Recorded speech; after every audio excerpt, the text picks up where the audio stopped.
Hello and welcome to the summer 2015 anime season preview thing with me, Riyoga.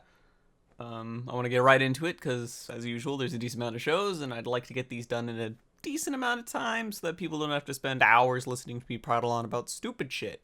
So, as per usual, before I start, I would like to mention that none of anything I say here is pretty much guaranteed as far as opinions on shows because I'm mainly going off a synopsis and a title and other things like that. So I could be wrong about things. I have been. I could be right about things. I have been.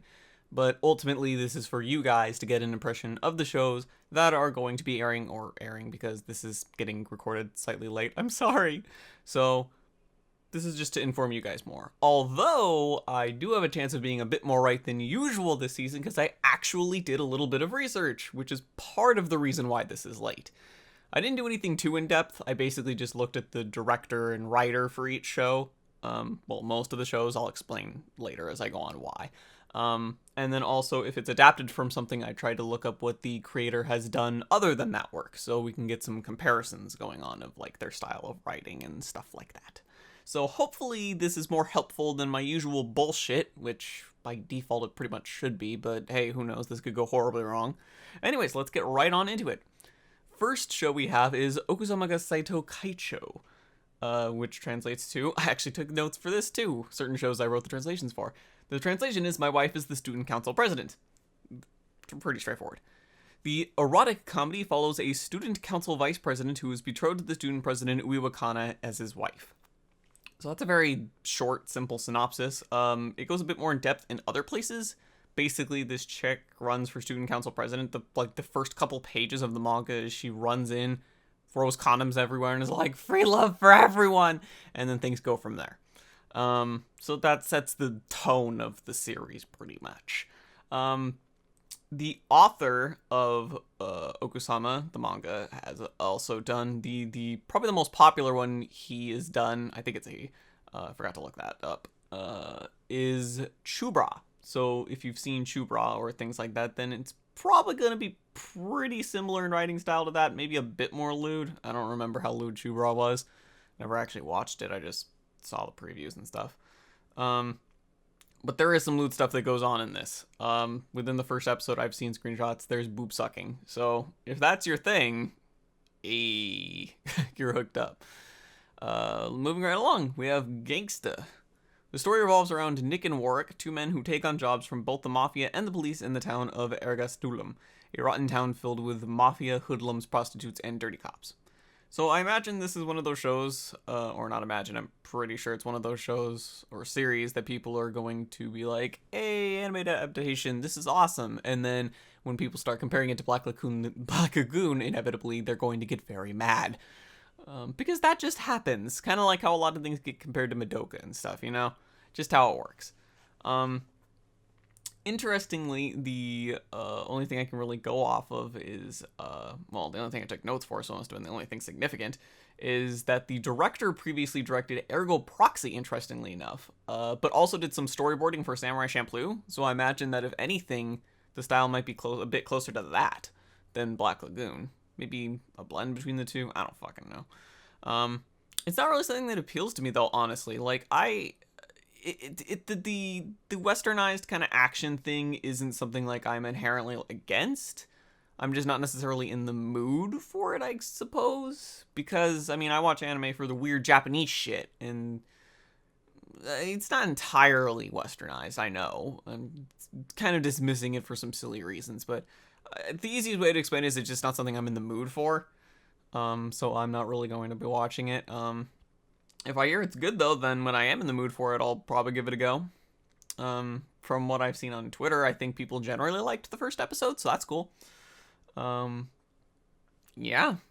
I don't know much else to say. I'm trying to get through these a lot quicker than usual, because, like, as per usual, there's always plenty. So, the next thing we have, I almost said the next episode.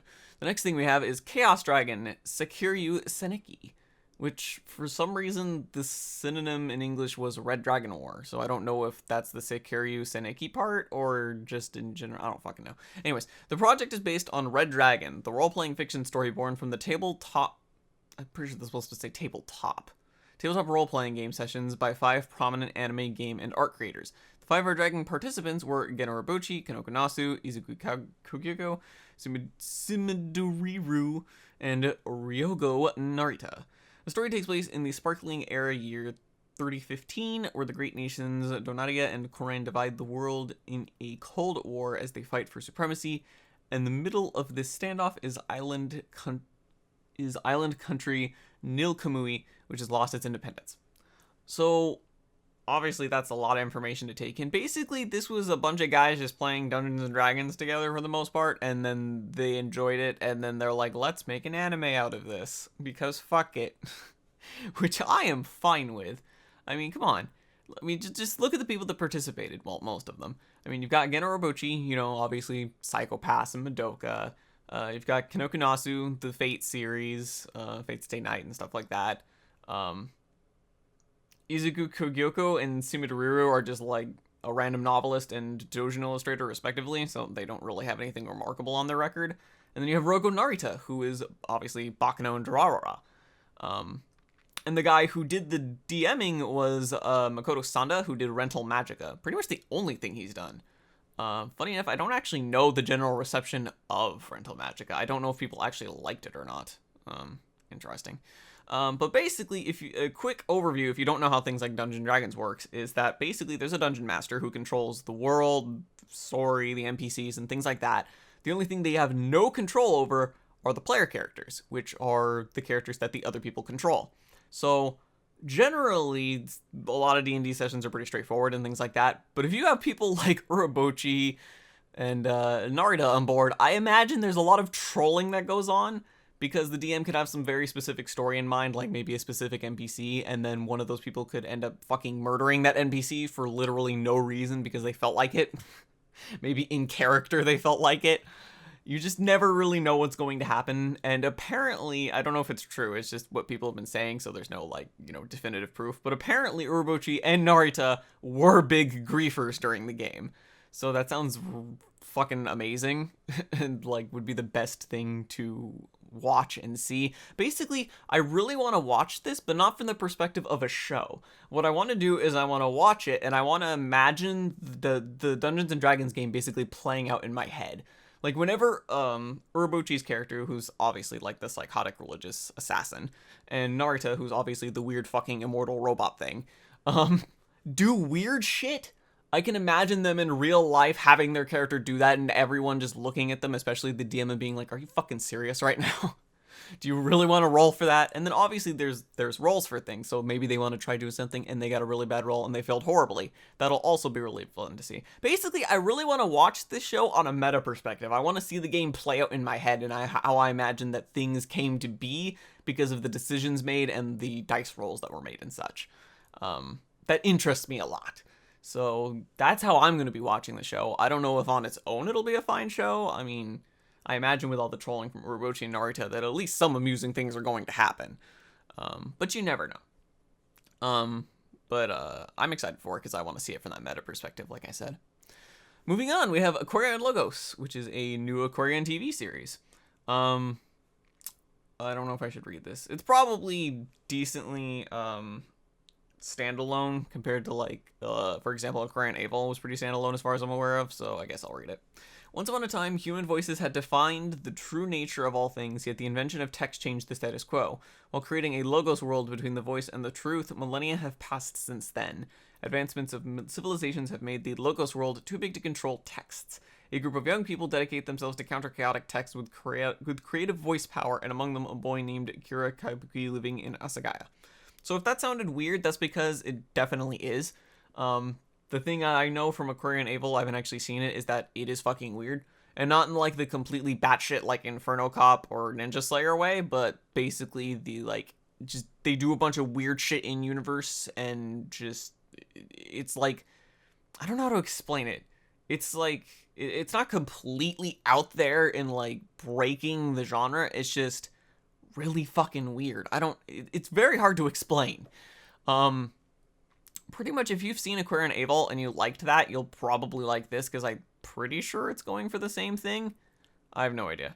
I looked up the staff for this, and I wrote down in my notes, literally, I wrote, nothing notable. So that doesn't say much. I don't know if that's a good thing or a bad thing. So, I don't know. Like I said, if you watched Avol, then you'll probably like this. If you haven't and you want something that's like kind of weird, but not like Ninja Slayer or Infernal Cop weird, then you should maybe also give it a go. It's strange. I guess maybe more than weird, strange is a more accurate word, I guess. I hope that Twitter notification didn't pop up on the microphone. Fuck. Anyways, which reminds me, I should mention, I'm recording this after some episodes have come out already, but I haven't seen them on purpose so that I could go into this purely based on the chart, although that makes no sense. I would have more information if I watched the first episode. Though generally, sometimes you can't get a show, an impression of a show until 3 episodes in. That's hence the 3-episode rule.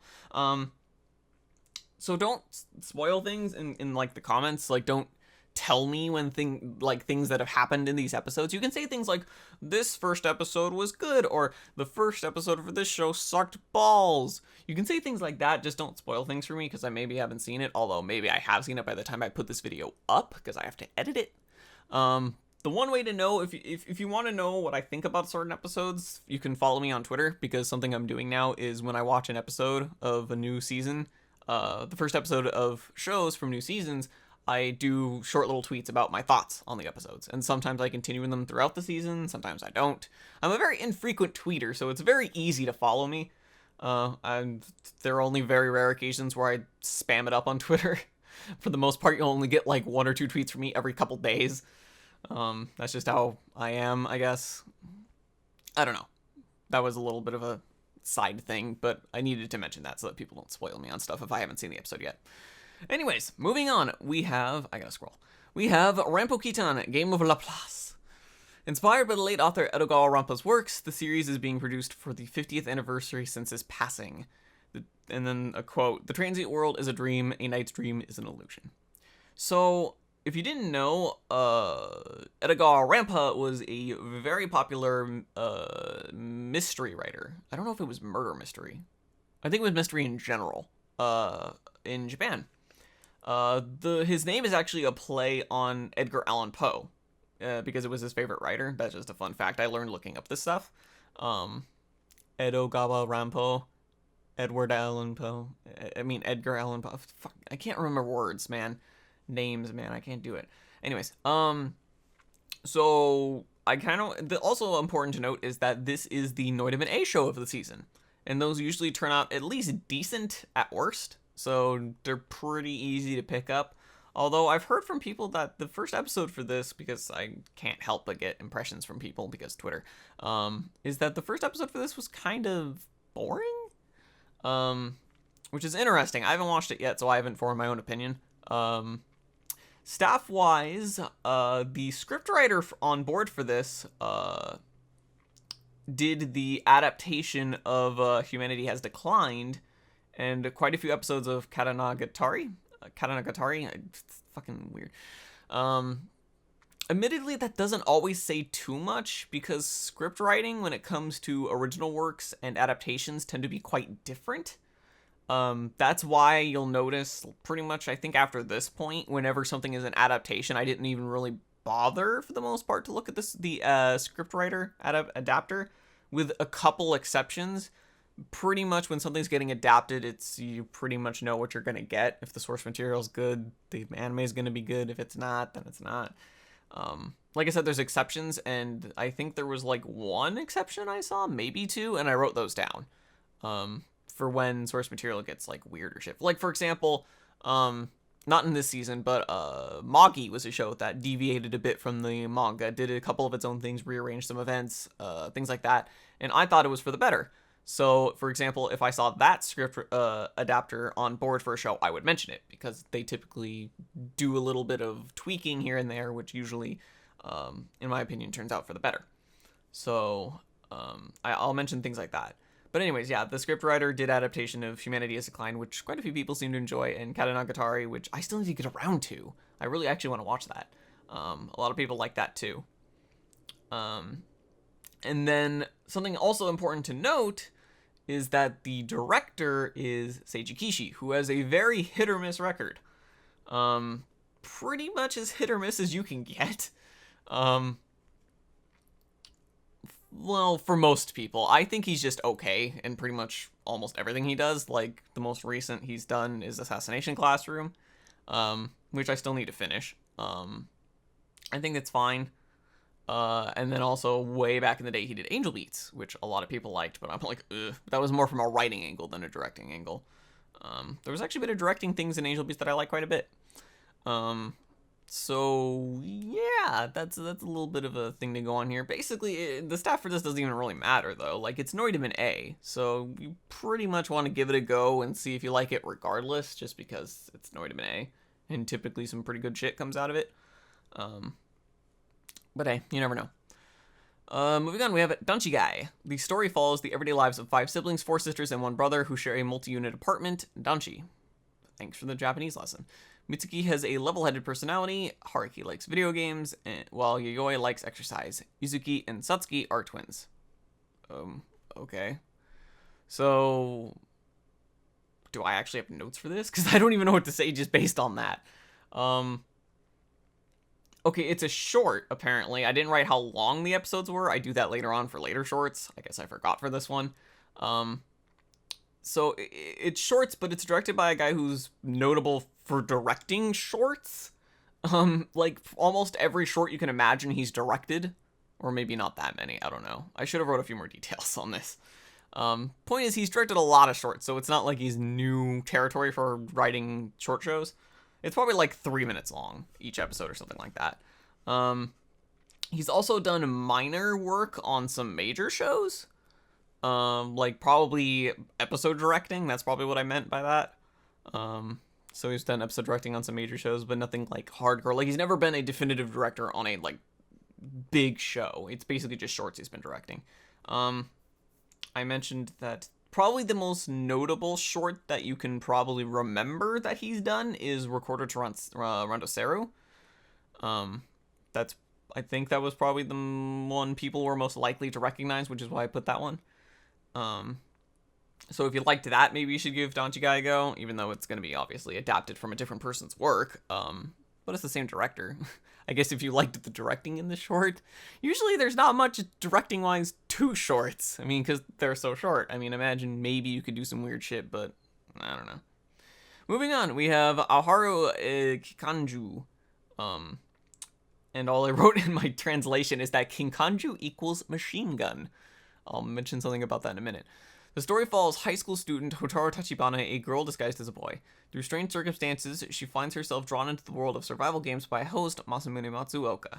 The two form a team with arrow manga artist Toro Yukimura and aim to be the best in Japan.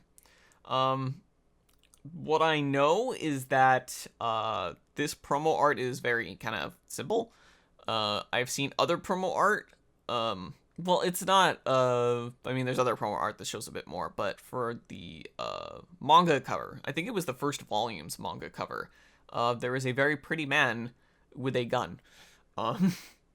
It's like Bishoujo style art, with the dude being like a pretty boy kind of thing, but then he's got like a gun, and it's kind of like weird. But it kind of makes sense because I've heard that there's very unsubtle yaoi tones to this, which is like, hey, whatever. Some people are bothered by that for weird reasons. But if that's a turnoff for you, I guess there you go. I kind of want to see it just because I'm interested in like what the fuck it's about. Like all these pretty boys and then there's guns and I don't know. I mean, that doesn't mean say a whole lot. It could end up very, very boring, which honestly, unfortunately, is likely given these types of shows. The one that comes to mind is Takainu no Chi. That show with the censorship so fucking hard you didn't know what was going on half the time. I don't know what else to say. I also wrote down that the director for this show, it's his first time doing a full directing role. So he's probably done like episode directing here and there and stuff like that. But this is the first show where he's the full like main director dude.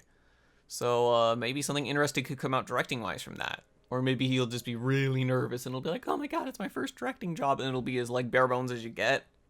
straightforward. I mean, as straightforward as you get. I don't know.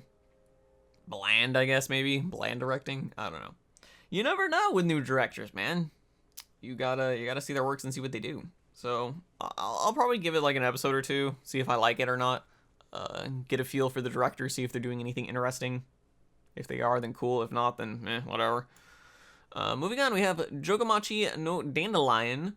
The everyday lives of the 9 superpowered siblings of the royal family are monitored by more than 200 surveillance cameras and broadcast nationwide. The people of the nation who are watching the broadcast will have the ability to elect the next monarch. The story focuses on Akane, the third oldest sister, who can manipulate gravity. She is shy and desperately does not want to be caught on camera. Obviously, this is a comedy and slice of life, as it says in the genre titles, although sometimes these genre titles can be wrong or misleading. What's interesting is the dude in the background who's just kind of chilling and doesn't seem like he really gives a shit, unless that's a chick. I don't know. You never know. It's probably a dude. He's got a typical main character haircut, so I think it's a dude. But like I said, you never know. What did I write note-wise for this? All I wrote is that the director did the adaptation for Bakuman, all 3 seasons, but also the first Persona 3 movie. Apparently, I thought that was noteworthy. I guess if people liked those, then know that the same director is doing this show. Not exactly the most helpful thing. I feel like when I took these notes, I didn't really know what I was going for with the first couple shows, and then I got the groove of it later on, and I was like, okay, this is how I should word these notes, like how I should inform people of things. But I don't know, maybe I've already helped somebody with something. Fuck if I know. I'm interested in it just because I want to see what kind of tone it takes. It's one of those shows I'll give a shot and see what it's about. I mean, the potential with all these cameras watching them do stuff and who's going to get elected as the monarch could be interesting, or it could just completely ignore those things after the first episode and do random slice of life shenanigans, which honestly is likely. But I want to watch the episode, see how it goes, things like that. It could be fun. You never know. And it synopsis is just interesting enough that I want to see what it does. Moving on, we have my pace has not been that great so far. I gotta speed it up. Sorry. Next we have Hetalia, the World Twinkle.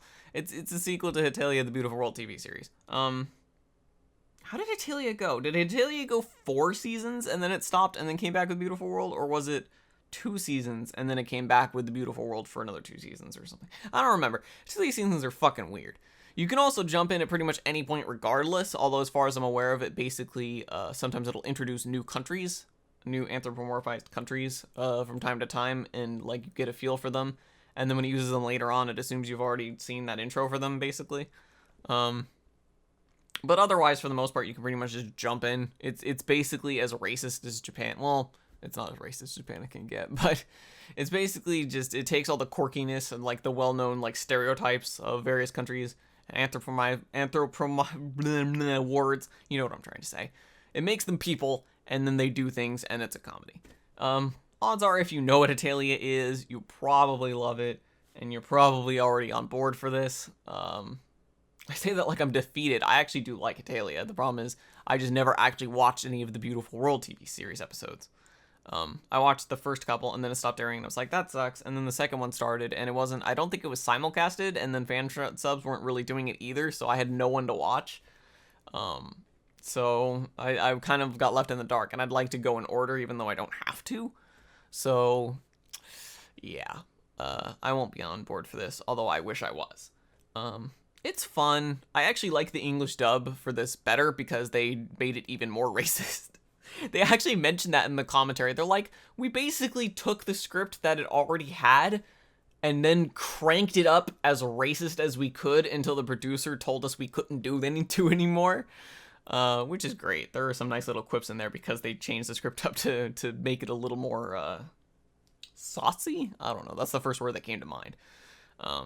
Maybe not the best word to use, but whatever. Moving on, we have Ushio Totoro. Ushio thinks that his father's talk of an ancient ancestor impaling a demon on a temple altar stone with the legendary peace spear is nuts, but when he finds the monster in his own basement, Ushio has to take another look at the family legend. To save his friends and family from the invading spirits, Ushio is forced to release Tora from his captivity, but will the creature prove to be worse than the curse? What What's very interesting, obviously, well, maybe not obviously, about this is that this is an adaptation of a really fucking old manga. Probably older than some of you guys. It is a manga that was published from 1990 to 1996. And as far as I'm aware of, the show keeps some of the aesthetic of that old-time manga art, but also modernizes a lot of it to make it approachable, which is neat. And also unsurprising considering Mappa's doing it, and they've been fucking on point lately with their animation and art. It's been solid as shit. I know a lot of people stopped watching Punchline after a while, but holy shit, like the fucking second half of the 11th episode with all the action going on, holy fucking shit, it was so good. Like that, you want to see good animated fight scenes? Watch the second half. Well, don't immediately skip to it because things happen. Yes, believe it or not, things happen in Punchline, and you will be spoiling yourself if you jump episodes.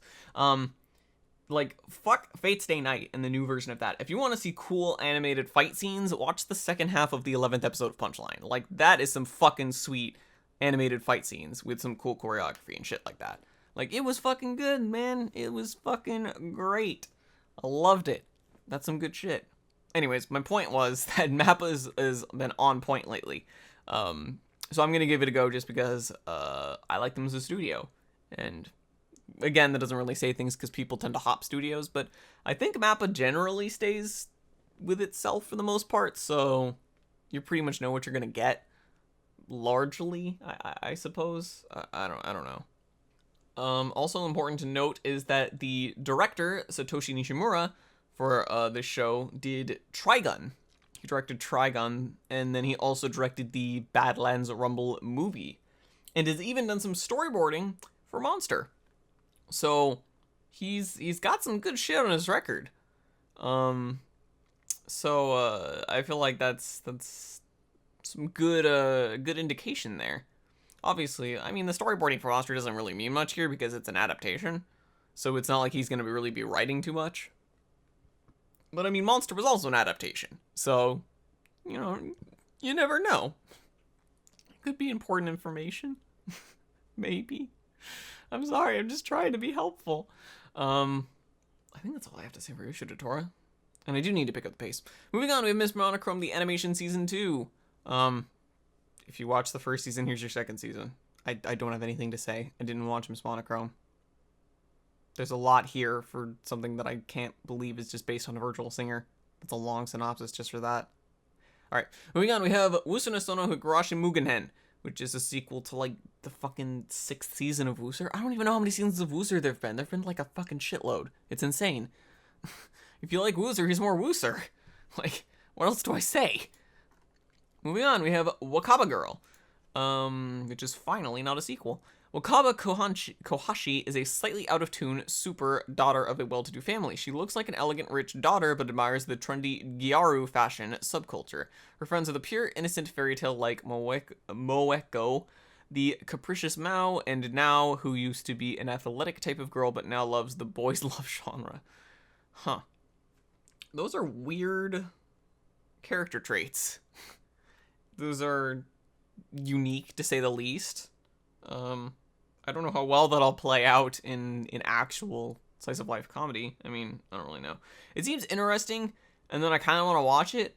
But see here, I actually did some research, and that means that I know that the creator of the manga that this is being adapted from also did a show that you probably know about. Well, again, that show was also adopted from one of his mangas, or her mangas. I don't know. I really need to write down who the fuck these creators are and what their gender is. Famously did Kiniro I fucked it up. Kiniro Mosaic. It was gonna be like this big reveal, and everyone who liked Kiniro Mosaic was gonna be like, oh, and like creaming their pants at like all at the same time. But because I fucked up the pronunciation, some people like probably guessed it right away, and then other people were like, wait, what'd you say? So then I had to like get everyone else on board. I'm sorry, I fucked it up. Anyways, if you like Kiniro Mosaic, which is basically cute girls do weird shit, well, maybe it's not weird shit, I don't know. They just did random shit. If you like Kiniro Mosaic, this is probably going to be extremely similar. So, here you go. Basically. And honestly, like, it's funny, like, you look at this and you're like, it looks like those fluffy girls doing nice things, slice of life. They're, unbearably nice to each other.